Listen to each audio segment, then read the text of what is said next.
Hey guys, Tom, it's up here, and I want to talk to you about what has quickly become one of my favorite guns and statistically my best gun in Black Ops 2, the Mark 48. Now, I think this is a great successor to the M60, which is the slow-firing LMG in many of the previous Call of Duty games from COD 4, Black Ops 1, and Modern Warfare 3, and I was a fan of that gun in all of those games. What I'll point out here is how long the range of this thing is. It's a 3-hit kill out to, this is I think better than 60 meters, and yeah, just 3 shots right in the chest, dead. Even more impressive, 1 shot in the chest and 1 shot in the head, and it's a 2-hit kill at this range.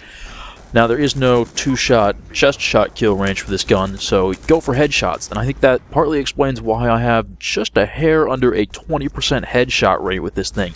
It's scary. A 2-hit kill at 700 some rounds per minute is insane, especially at the range you saw there. It's I can take on snipers, and that's generally what I like to do. Now, the iron sights are only okay, otherwise I'd say use them instead of the red dot, because the red dot has less zoom than the iron sights. But once I've unlocked the ACOG for this thing, that's where I go to, and it's great.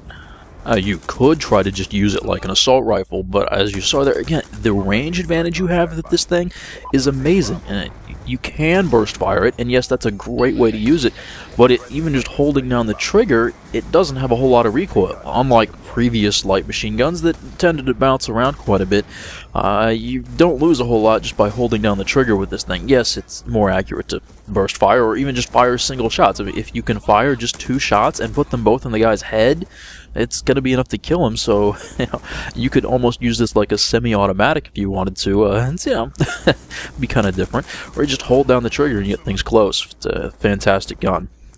So again, it's all about the range, and yes, you could try to make this handle like an assault rifle, use lightweight, use the quick draw handle, use dexterity, and yeah, that you can do that, but I think it really shines at the longer ranges.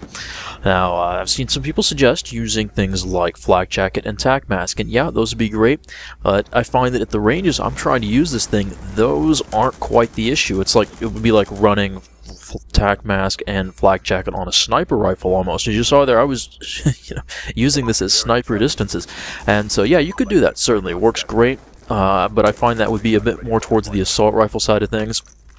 To each their own. I really like trying to push the range on this thing and burst fire it and get some really long shots going on.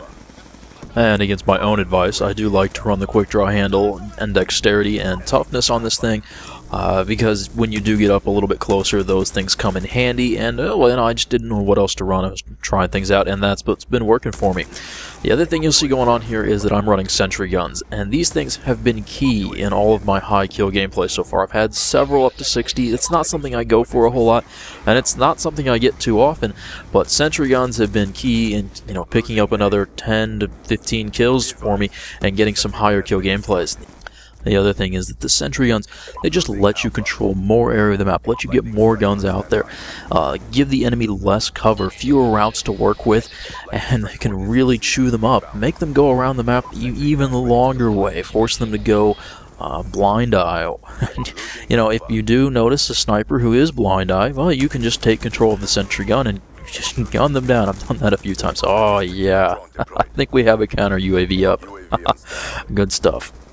Now, the trick with the sentries comes in that, yes, they will shoot long range, but they're not terribly accurate at that range, so you got to keep that in mind. If you get them too close, people just run around and flank them. In Black Ops 2, it's a little bit safer to leave the sentry on its own, because someone can't just run up and knife it. It takes a little bit longer to deal with. Anyway, I got one more test here to show you. I left it to a slow part in the gameplay, and that is just how accurate this thing is. So I'm just going to stand here and fire it at a wall, and then let you see what the recoil pattern looks like. I'm not controlling the recoil at all in this clip. I'm just holding the trigger down, and it just rock steady. Yeah, there's a little bit of spread, and if I wanted to be really accurate at long range, I'd have to burst fire, but holding down the trigger with this thing is just fine. 100 rounds, 2, maybe 3 hit kills, 2 hits if you can get a headshot. Just about any practical range. It is a beast in terms of damage, and really fun to use. Well, I was on pace here for an 80 kill game, but the enemies all left, and so it had slowed down in the second half. So I'm just going to show you the first half because that was good, fun. 42 and 3, not bad, not bad. One of my better games. So, oh, and if you were wondering, the variable zoom sight, it's usable on the lower zoom, not so much on the higher zoom. You gotta go crouching or prone or really burst fire the thing to make it usable at that range. Even though the damage out to that range is fine, the recoil does start to make a difference. I used this for a while, but in terms of just making it super tunnel visioned, it just was not worth it. I'd go with the ACOG over the variable zoom. Although it is an interesting look and it is kind of fun to use, I do not find it as practical as the ACOG. It's just too much tunnel vision, you lose too much of your close range capability, which it's not a sniper rifle, you do have that, so hip fire with this variable zoom, but it's still not so great. Anyway guys, thanks for watching. I'm glad to share one of my new favorite guns with you. I've always been a fan of those slow firing LMGs, and this is certainly a great one we have in Black Ops 2. Oh, and if you're wondering, in the HAP, I had 3 lightning strikes for 8 kills, 2 sentry guns got me 11 kills, 24 kills with the Mark 48 with 7 headshots. Hey guys, thanks for watching, and I will see you later.